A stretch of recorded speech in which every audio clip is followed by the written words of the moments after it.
दोस्तों, गांधी के बारे में जानना इतना जरूरी है, इतना इम्पॉर्टेंट चैप्टर यह बन जाता है कि भारत के किसी भी कॉम्पिटिटिव परीक्षा यानी कि प्रतियोगी परीक्षाओं में इससे जुड़े दो चार सवाल आपको मिल ही मिल जाए। वर्तमान की बात करें तो बीपीएससी टीआरई 3 में गांधी से संबंधित 2 से 3 सवाल थे। जी हाँ, सभी, चाहे वो आप 1 to 5 की बात करें, 6 to 8 की बात करें, 9, 10, 11, 12 की बात करें, सब में गांधी से संबंधित प्रश्न होते ही होते हैं। आज की इस वीडियो में हम लोग गांधी से जुड़े बहुत सारे कॉन्सेप्ट को इस वीडियो के माध्यम से क्लियर करने वाले हैं। जी हाँ, जैसा कि आप सभी जानते हैं, गांधी चैप्टर परीक्षा के नज़र से बहुत ही उपयोगी है। इस चीज़ को ध्यान में रखते हुए हम लोग आज की इस वीडियो में बहुत सारे कंसेप्ट गांधी के बारे में जान लेंगे।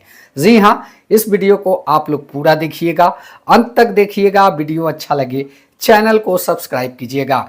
जी हाँ, इस वीडियो में हम ये भी आपसे बताने वाले हैं कि गांधी से जुड़े कैसे कैसे प्रश्न परीक्षाओं में बनाए जाते हैं। जी हाँ, गांधी एक बहुत बड़ी भूल भुलैया कह सकते हैं और इसमें गोता लगाना आप अभ्यर्थियों के लिए बहुत ही ज़रूरी है, क्योंकि गांधी से रिलेटेड सभी परीक्षाओं के प्रश्न पूछे जाने की उम्मीद रहते ही रहते हैं।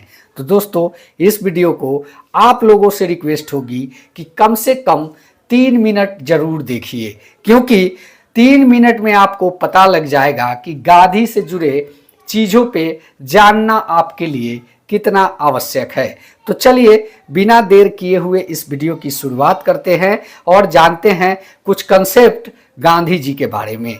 जी हाँ, अगर वीडियो अच्छा लगे तो चैनल को भी सब्सक्राइब करते चलिएगा। तो चलिए हम जानते हैं आज की इस वीडियो में गांधी जी के पहले जो बेसिक चीज़ हैं, जहाँ से सवाल बन रहे हैं और परीक्षाओं में पूछे भी जा रहे हैं। सबसे पहले तो आपको ये जानना जरूरी है कि मोहनदास करमचंद गांधी, गांधी जी का पूरा नाम था। इनका उपनाम जो था वो क्या था? मोनिया।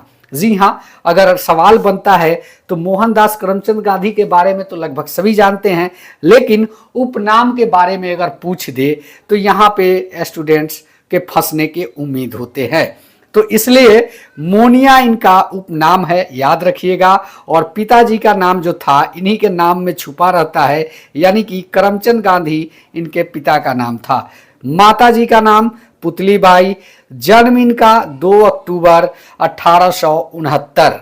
जी हाँ, और मृत्यु कब होती है आप लोग को ये डेट तो अवश्य ही जानकारी होगी, लेकिन ये फैक्ट है इसलिए जानना जरूरी है कि 30 जनवरी 1948 को इनकी मृत्यु हुई थी। मृत्यु कैसे हुई थी, किसने मारा था, आपको सब कुछ पता है। जन्म स्थान पोरबंदर, गुजरात। जी हाँ, यह सवाल पिछले दिनों हेड मास्टर की परीक्षा हुई थी बीपीएससी के द्वारा, उसमें पूछा गया सवाल है कि गांधी जी का जन्म स्थान क्या है। गांधीनगर, अहमदाबाद और पोरबंदर भी दिया हुआ था। इनमें से एक से अधिक या इनमें से कोई नहीं करके ऑप्शन था। तो आज आप लोग जान ले कि गांधी जी का जन्म स्थान जो है पोरबंदर जिला, गुजरात में है। और इनकी शादी कब हुई तो 1883। कस्तूरबा गांधी इनकी पत्नी का नाम है और इन्हीं के साथ इनकी विवाह हुई। इनके पुत्रों के नाम क्या क्या है तो यहाँ पे आप देख सकते हैं कि हीरालाल, मणिलाल, देवदास और रामदास। टोटल इनके 4 पुत्र थे। जी हाँ, कितने पुत्र थे?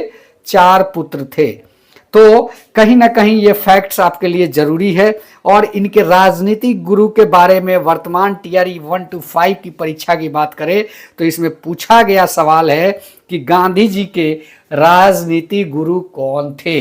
वहां पे आप लोग देखे होंगे कि गोपाल कृष्ण गोखले का भी ऑप्शन उसमें था। ये पूछा गया, रिपीटेड सवाल 2 मिल गए। कितने? 4 कॉलम पढ़ने पे ही 2 रिपीटेड सवाल मिल गए। अब आप लोग उम्मीद लगा सकते हैं कि गांधी जी से जुड़े प्रश्न कितने इंपॉर्टेंट होते हैं। जी हाँ, वीडियो अच्छा लगता हो तो लाइक कीजिए, चैनल को भी सब्सक्राइब कीजिए और इस वीडियो को जो भी साथी कंपटीशन परीक्षा की तैयारी कर रहे हैं उनकी तैयारी के लिए इस वीडियो को ज़्यादा से ज़्यादा शेयर करें। सबसे पहले हम बात करते हैं कि मुख्य शिष्य इनके कौन कौन थे। तो इंग्लैंड में जन्मी मीराबेन, ये नाम उन्होंने महात्मा गांधी जी के द्वारा दिया गया नाम था। किनको दिया था? तो मैडलिन स्लेड को यह नाम उन्होंने दिया था, क्योंकि वो इंग्लैंड से थी, अंग्रेज थी वो महिला, लेकिन उनको जो नामकरण था उनका मीराबेन किसने किया था? गांधी जी ने किया था। उनका वास्तविक नाम क्या था? तो मैडलिन स्लेड उनका वास्तविक नाम था। जी हाँ, ये भी प्रश्न बन सकता है, इसको भी ध्यान में रखिएगा। कानून की पढ़ाई के लिए कहां प्रस्थान किए थे? तो इंग्लैंड। कब गए? 1888 में मुंबई से गए थे।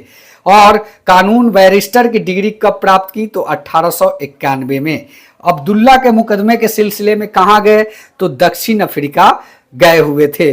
कब गए थे? 1893 में। टोटल गांधी जी कितने साल जो है साउथ अफ्रीका में रहे? तो 15 साल, याद रखिएगा। जी हाँ, दक्षिण अफ्रीका में नटाल कांग्रेस की स्थापना किसने की? तो 1894 में महात्मा गांधी ने की। दक्षिण अफ्रीका के जुलूओ बोअर पदक इनको कब मिला? तो 1899 में। कैसरे हिंद की उपाधि कब मिली थी? तो आपको याद होगा दिल्ली दरबार, उसी समय कैसरे हिंद की उपाधि जो है 9 जनवरी 1915 को मिला। कांग्रेस अधिवेशन में प्रथम बार, ये देखिए ये भी हेडमास्टर की परीक्षा में पूछा गया सवाल है। ये प्रथम बार गांधी जी 1901 में कलकत्ता अधिवेशन में शामिल हुए थे, प्रथम बार। उसके बाद वापिस वो इंग्लैंड चले गए थे। अगर आप 1893 से जोड़ेंगे 1822 तक तो 22 साल होता है, लेकिन यही एक साल 1901 की ईस्वी में गांधी जी इंडिया में रहे थे, इसीलिए टोटल अफ्रीका में वो 21 साल रहे थे, याद रखिएगा। क्योंकि वापस कब आए? तो वापस जब आने की तिथि है और जाने की तिथि को जब आप माइनस करेंगे तो 22 आता है। तो लोग ऐसा पूछते हैं कि 21 साल कैसे रहे, 22 साल हुआ। तो यही एक साल 1901 में भारत में वो रहे हुए थे। जी हाँ, चलिए नेक्स्ट की बात करते हैं कि डरबन दक्षिण अफ्रीका में कौन से आश्रम की स्थापना उन्होंने किया? तो 1904 में फिनिक्स आश्रम की। कभी कभी ये भी पूछता है कि गांधी जी ने पहला आश्रम जो स्थापना किया उसका नाम क्या था? तो फिनिक्स आश्रम, याद रखिएगा। फिनिक्स आश्रम दक्षिण अफ्रीका डरबन में गांधी जी के द्वारा स्थापित किया गया आश्रम था। चलिए नेक्स्ट टॉपिक की बात करते हैं। वीडियो अच्छा लगता हो तो प्लीज़ ज़्यादा से ज़्यादा दोस्तों के साथ शेयर करें और वीडियो को लाइक करें, चैनल को भी सब्सक्राइब करें। चलिए नेक्स्ट टॉपिक की बात करते हैं। स्वतंत्रता का प्रथम प्रयोग कहां से उन्होंने किया था? तो दक्षिण अफ्रीका से। ये सवाल बनते हैं। जीवन में पहली बार जेल गए का प्रथम जेल अनुभव कब हुआ उनका? तो गांधी जी के जीवन का प्रथम जेल अनुभव जो है 1908 ईस्वी में हुआ। टॉल्स्टॉय फॉर्म की स्थापना उन्होंने कहाँ किया? तो ये भी जोहान्सबर्ग दक्षिण अफ्रीका में 1910 ईस्वी में गांधी जी के द्वारा स्थापित किया गया। महात्मा गांधी की दक्षिण अफ्रीका में सक्रियता कितने वर्ष रही? तो 21 वर्ष की, याद रखिएगा। ये टॉपिक, इस पे सवाल बनते हैं। महात्मा गांधी का भारत आगमन कब हुआ? 9 जनवरी 1915 को।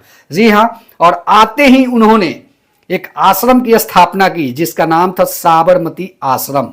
जी हाँ, कांग्रेस के जो अधिवेशन की अध्यक्षता इन्होंने पहली बार कब की थी? तो बेलगांव अधिवेशन जो कर्नाटक हुआ था 1924, उसी में इन्होंने पहली बार कांग्रेस की अध्यक्षता की थी। आत्मकथा कौन सा लिखे थे? तो यहाँ पे आपको देखने को मिलेगा कि सत्य के साथ मेरे प्रयोग 1925 में।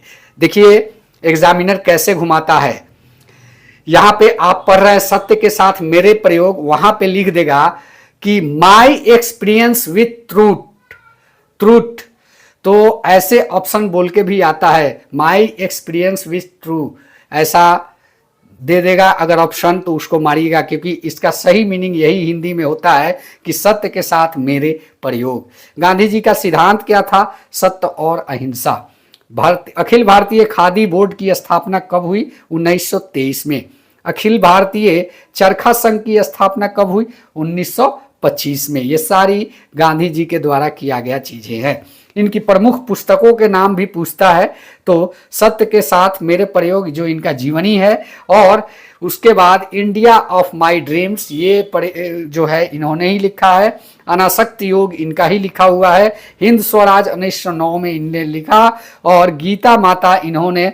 सप्त महावर्त गांधी जी का वास्तविक दर्शन और पश्चिमी सभ्यता का विरोध इसी जो पुस्तक में मिलता है, सप्त महावत में ही मिलता है। सुनो विद्यार्थियों इन्हीं का लिखा हुआ है, और इनके द्वारा समाचार पत्र का भी स्थापना किया गया, प्रकाशित किया गया। तो प्रमुख समाचार पत्र कौन कौन से थे? तो द ग्रीन पैम्पलेट 14 अगस्त 1886 राजकोट से यह संपादित होता था।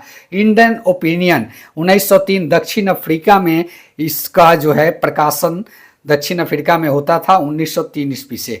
यंग इंडिया 1919 ये भारत से ही होता था। हरिजन ये भी आपका भारत से ही होता था। 1932 में इसका जो है संपादक और संपादन हुआ था।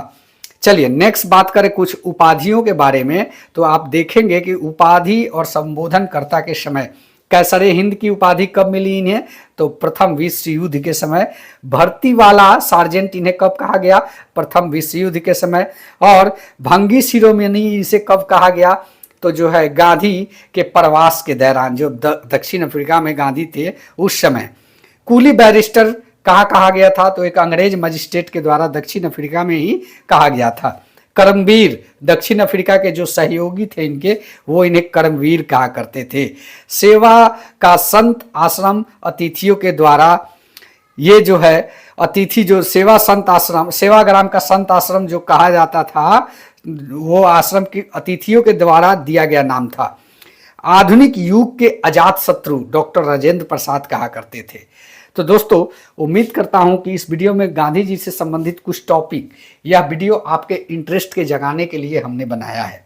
जी हाँ, अगर वीडियो अच्छा लगे तो ऑन द बोर्ड एक बहुत अच्छे ढंग से गांधी युग जो कि 1919 से लेकर 1948 तक के इनके सारे कार्यों का चिट्ठा बोर्ड पे खोल के पढ़ा जाएगा, ताकि आपके सारे कंसेप्ट क्लियर हो जाए।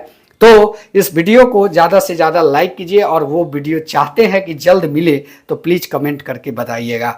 मिलते हैं नेक्स्ट वीडियो में। धन्यवाद। जय हिंद। वंदे मातरम।